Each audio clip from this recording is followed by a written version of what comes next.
Back when Adventure Time only had a couple seasons out, I used to think the debris scattered across the land meant the world used to be just like ours, and the so-called Mushroom War was a nuclear event that caused magic to exist. I'm sure many people held this view. As the show went on, it became clear this wasn't the case. Magic existed eons ago in the Adventure Time universe. But nevertheless, the world was transformed after the Mushroom War from a non-magic world into a magic world, and the cause may not be as straightforward as I once used to think. Adventure Time's lore regarding magic is actually rather messy, and in this video, I'll try my best to make some sense of the details we have to work with. Or maybe I'll just make things more confusing.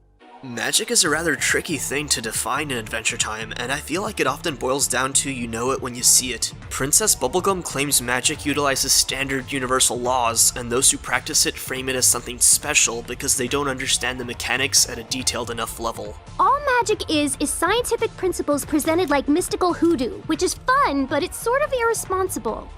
Magic is a thing you can learn to do. Even Finn and Jake became adept magic users in the first season of the show, and easily use ice magic in season 2. Their ability to use magic isn't retained throughout the show, however, and it's pretty obvious this was just a dropped plot point that wasn't meant to have continuity. Season 1 and 2 of Adventure Time contained quite a few inconsistencies since the show had yet to develop an intensive lore.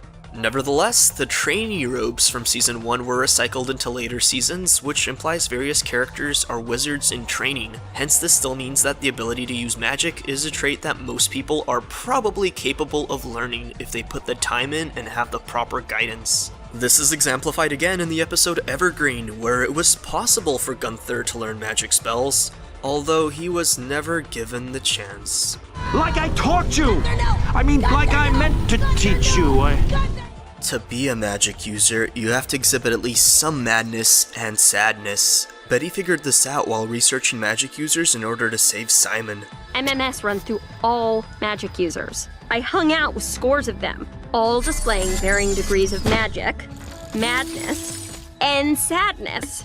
This means those with tragic pasts are more likely to be drawn to magic, and those who chase after it while content may have their lives spiral out of control. Magic has the potential to be extremely volatile, both on the world, But a misplaced wish could cause irreversible damage to the very structure of existence. and on the self. As Betty states, All magic users swim in the loomy gloom. but if one is not careful, they can drown in the deep end. Magic has existed on Earth since the start of life, as Patience St. Pim explained in the episode Elemental. Ever since life began on this planet, there have always been embodiments of the 4 elements. But Patience also states that 1,000 years ago in the past, It was a non-magic world back then, so our powers were limited. so the world can be categorized as magic or non-magic at different points in time. But what does that mean exactly? Is Patience saying that their powers used to be limited imply they had to hide them from everyone for a variety of reasons? Or does her phrase literally mean they had low magical juice, so to say? Both of those options seem plausible. It could be that magic is a constant force, but its use waxes and wanes through time simply because the number of those who study and utilize it fluctuates. For a variety of reasons, magic users may have been purged. Magic is a powerful thing that can cause calamity in the wrong hands, after all. And what about that one time when he turned all the water into hair? And we all got so thirsty we drank it. And when we drank it, we went bald. I can see a scenario where magic was forbidden in societies and thus eventually became forgotten or thought of as fakery through human history. The alternative scenario is that the world is basically charged with varying levels of magic at different times. In a magic world, one can conjure more magic than in a non-magic world. Patience shouting, Back then we were so stifled! At last, we can unlock our true potential! makes it seem like this was the case. There is some evidence against this particular scenario, but that can be explained. Powerful items like the Ice Ground continued to exhibit great power during non-magic times, but it could simply be that magical items continued to hold the power they had from when they were first created. Like none seen before or ever after. Patience was also able to conjure enough magical power to freeze herself even back in a non-magic world, but perhaps it took all her magical reserves to do this, as we know there's an endurance-like limit on magic use.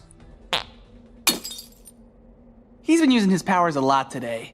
So with that, we can now speculate about what the mushroom bomb may have done to the world to transition it into being magical. The mushroom bomb may have wiped out civilization as we know it and created hostile conditions that magic users would be inherently more suited to handle, allowing magic to thrive once again. Or the mushroom bomb bathing the world in mutagenic horror may have straight up caused magic to surge in a time when it was at a low. The mushroom bomb basically supercharged the world with magic.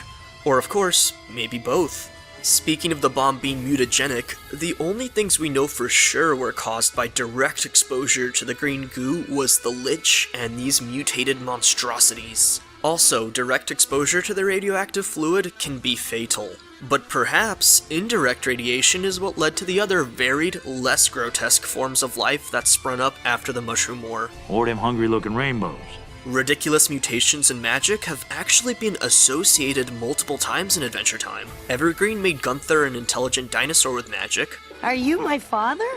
No, but I stole your egg and mutated your brain. Get going. And Princess Bubblegum presumed that Jake is a magic dog via mutagenesis. Alright, what am I then? This don't look like magic to you?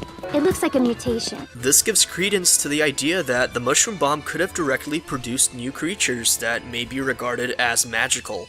On the topic of Jake, we know Jake was born by this mysterious creature impregnating his dad. This is where his transforming powers come from, and interestingly, Farmworld Jake turns into a new Lich and gains transforming powers from the Mushroom Bomb. I wonder if there's a connection between the Mushroom Bomb and this creature. Hopefully we'll find out before the series ends. While the Mushroom Bomb is of course the likely and obvious culprit, there's another potential perpetrator for the rise of magic I want to explore, and that would be a Catalyst Comet. We know Catalyst Comets come every 1,000 years and bring change, but what that change is varies, and how severe its impact on Earth is varies too. The Catalyst Comet that arrived prior to the most recent one we saw in the series was due to hit around the time that the Mushroom Bomb went off. There has not yet been information in the show about what change this comet may have brought, except for one cryptic clue hidden in Banana Guard 16's mural from the episode The Thin Yellow Line.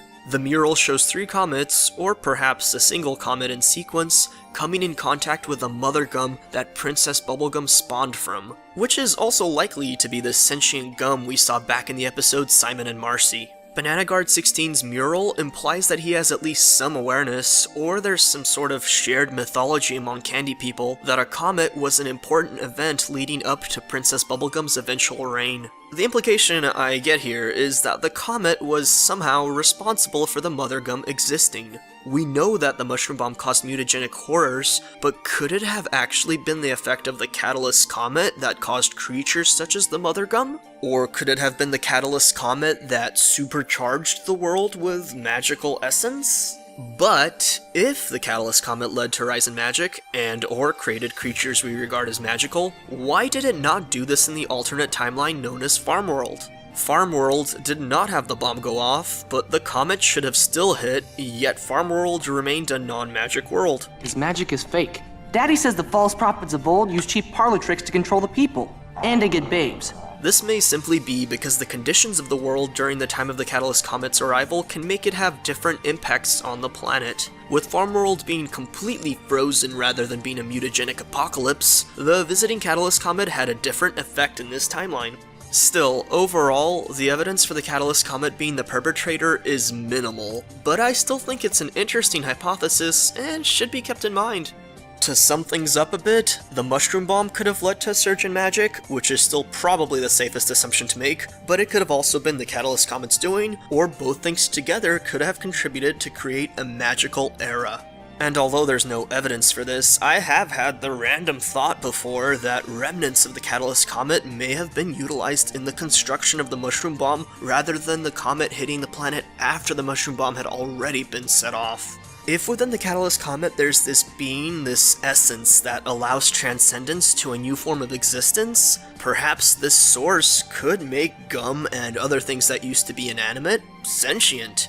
But this is pure idea crafting. Like I said, there's no evidence in the series for this yet. And as far as idea crafting goes, let me know if you have any interesting thoughts on the subject, because there are a lot of gaps in Adventure Time lore when it comes to the origins and fluctuations of magic. I'm not sure if my video cleared things up or just caused more of a mess, but I had a fun time pondering about the subject, and I hope you did too.